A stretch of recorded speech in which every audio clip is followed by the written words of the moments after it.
to you at a much lower cost, and actually you do today. So there are a couple of great points. Go ahead, Amir. Yeah, I really agree with what Alex said about the need to drive the costs down. But I still, as I stated before, I think that the overall quality of experience is key. And I think, I'll take the example that Stefan just gave, picking up the phone. Actually, it's funny. I just wrote a blog post about this a month ago on our blogs because of an article I read about the video phones. And, I'll take my camera and move it here around, and you'll be able to see what I have on my desk. Okay, and this is the VC240, which when you compare the quality of experience that you can have with such a device, it's completely different. Okay, you see a 24-inch size of a picture with very high quality, and when you have such a solution, you don't have a very small screen that you need to look into very closely, get very close to. This is what keeps me in my room when we have meetings, and all of our meetings are done by video, and we use video to the desktop. So I think that video to the desktop with high quality, low price, these are the key elements for really democratizing the video market. So it's interesting. Seems to be kind of polarizing in two camps, right? One is the desktop where price reigns supreme, drive reasonable quality, good quality, as high as you can achieve within a given price point, which is as low as possible. And the second is what's the premium experience where user experience reigns supreme. It's not just a question of price, it's a question of user experience. So for the first one, which is kind of mass media, desktop, video, low price point, do you see the PC being the dominant platform? Because everybody has a PC, to the point where, if you have mobile phones, and yes, if everybody had mobile phones that could do video conferencing, that would be great, but most people have a PC. So do you see the PC as a dominant platform? Do you just place for more platforms? Go ahead.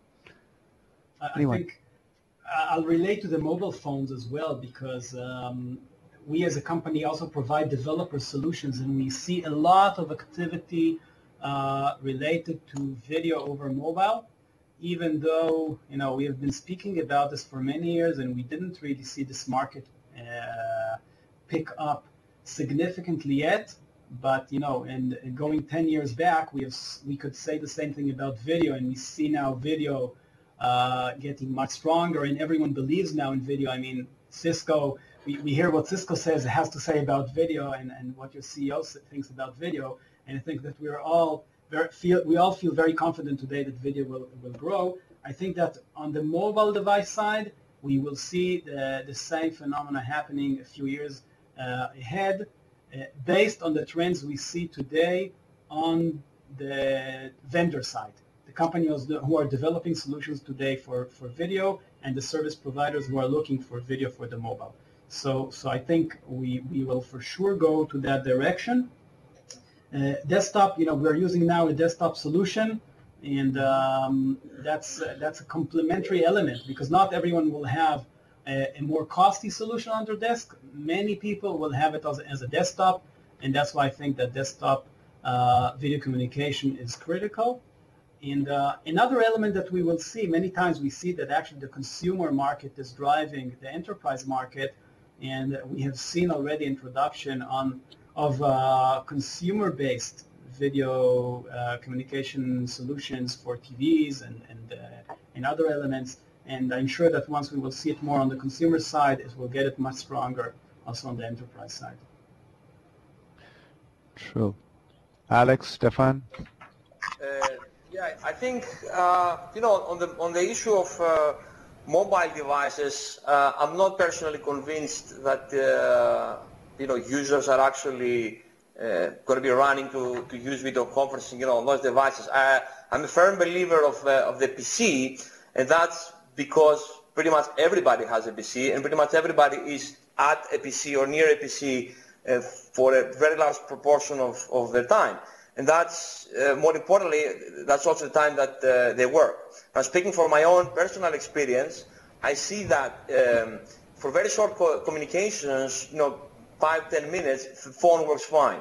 If you have a longer meeting, 15 minutes to an hour or two, and if there are more than 2 people involved, then video adds tremendous value to the meeting because it helps keep everybody focused on what's being discussed. If you did not have video, I think what's most likely to happen is everybody would wander off on their web browsers, do their emails, whatever, and then just disappear into the ether in terms of focusing on what's being discussed. So I think that modality of sort of rounding everybody on the meeting is very important. At least that has been my own personal experience. And on the mobiles as well as on non-mobile phones, for several decades now, people have sort of quote unquote predicted that video conferencing will be a huge success there, etc., etc. Again, I wouldn't say it's not going to happen. It's just that from my own personal experience, I see the PC definitely being as the dominant driver for a mass scale use. With the phones being right now a very distant second in terms of user demand, even though they may not be a distant second in terms of the manufacturers of phones and what types of applications they do make available in their phones, right? So I think the technologists do want to make this available, okay? I'm just not convinced that the users will be jumping. On the PC, it's a completely different story. I think everybody already has embraced video on their PC. They have embraced audio. Even completely non-technical people are using voice over IP solutions, in one form or another. And I think video is a very natural addition to that. Already it's been used, and I think we're just going to be seeing in the years to come more and more and more use of video on PCs. Absolutely. So what I see in the market, and let me address that issue. What I see right now is I agree that the computers, not just PCs, because we have Macs and all Linux, sure, yeah, PCs. I mean, I'm a Mac user, by the way, so. Exactly. And since everybody is excited about Mac clients right now, I think it is important to include them in this discussion. But the PC has the horsepower and the connectivity to provide video communication today, because they're mostly attached to the wireline network. They have a LAN cable going into them. They may be using Wi-Fi, but they're very close to a fixed network. Mobile phones obviously have the bandwidth problems. Usually bandwidth is available downstream from the service provider to the phone, and you can do video streaming through that connection.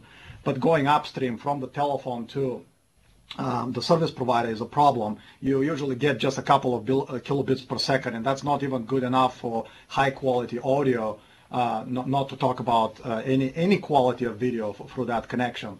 But things are changing in this market, and we see both the network operators and the providers of the equipment and the handset manufacturers working towards making the devices multimedia capable. And it is right now, for example, a lot of the smartphones ship with the capability to play back video files, not real time, really for streaming or downloading them and then doing a progressive download and then playing them back. But they already have H.264 built in, so you can, in fact, you can connect to these devices. For example, this video call can be streamed in the H.264 format to mobile phones, and you can actually watch that on a mobile phone. So that application exists. If you want to have interactivity and real-time connection, we are far away from that because the networks have to be upgraded. More spectrum is necessary for higher bit rates. On the PC side, I think the consumer market is clear. Right now, people are using video point-to-point. There are very few multi-point implementations and offerings in the consumer market. But in the enterprise market, it's all about collaborating in larger teams. So that's where I think all of us are involved, where all of our companies are primarily targeting the enterprise market. And when I say enterprise, that includes also healthcare and government and education, the whole so-called corporate world. And what happens there is really video has taken off, but there's one missing component. There's the component where video is integrated into the business process and the workflow.